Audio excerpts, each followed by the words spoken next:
তামিলনাড়ুর রাজনীতিতে যেন হঠাৎ করেই বদলে গেছে সব হিসাব নিকাশ। যেখানে ছিল দীর্ঘদিনের পুরনো জোট, সেখানে এখন নতুন সমীকরণ। আর এই নাটকীয় পরিবর্তনের কেন্দ্রবিন্দুতে একজন অভিনেতা, যিনি এখন রাজনীতির সবচেয়ে আলোচিত মুখ, থালাপতি বিজয়। তামিলনাড়ুর সাম্প্রতিক বিধানসভা নির্বাচনে বড় জয় পাওয়ার পর বিজয়ের দল তামিলাগাভেত্রী কাজাগামকে সমর্থন দেওয়ার সিদ্ধান্ত নিয়েছে কংগ্রেস। এতে রাজ্যের রাজনীতিতে তৈরি হয়েছে এক নতুন মোড়। কংগ্রেসের এক সাংসদ জানিয়েছেন, দলের রাজনৈতিক বিষয়ক কমিটি আনুষ্ঠানিকভাবে বিজয়ের দলকে সরকার গঠনে সমর্থন দেওয়ার অনুমোদন দিয়েছে। এই সিদ্ধান্ত বাস্তবায়নের দায়িত্ব দেওয়া হয়েছে তামিলনাড়ু কংগ্রেস কমিটিকে। দলীয় সূত্র বলছে, কংগ্রেস নেতা রাহুল গান্ধী শুরু থেকেই এই সমর্থনের পক্ষে ছিলেন, যদিও দলের সভাপতি চেয়েছিলেন স্থানীয় নেতৃত্বের মতামতকে গুরুত্ব দিতে।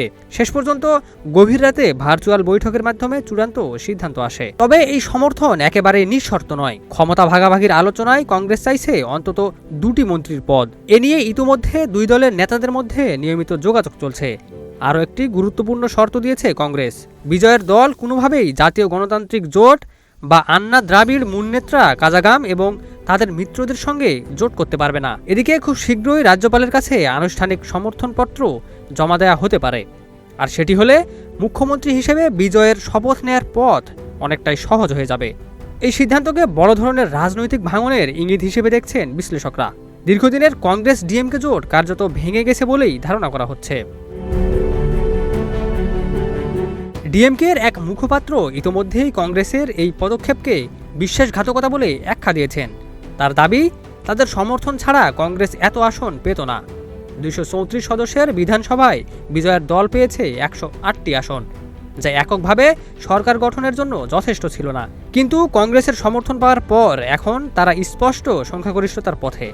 এখন অপেক্ষা শুধু আনুষ্ঠানিকতার। রাজ্যপালের কাছে সরকার গঠনের দাবি জানানো, আর তারপরই অভিনেতা থেকে রাজনীতির মঞ্চে উঠে আসা বিজয়ের মুখ্যমন্ত্রী হিসেবে শপথ নেওয়া।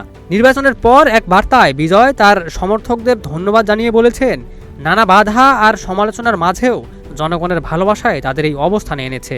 তামিলনাড়ুর রাজনীতিতে এই নতুন অধ্যায় শেষ পর্যন্ত কোথায় গিয়ে দাঁড়ায়, সেটি এখন দেখার বিষয়। Ekramuzzaman, news flash 71।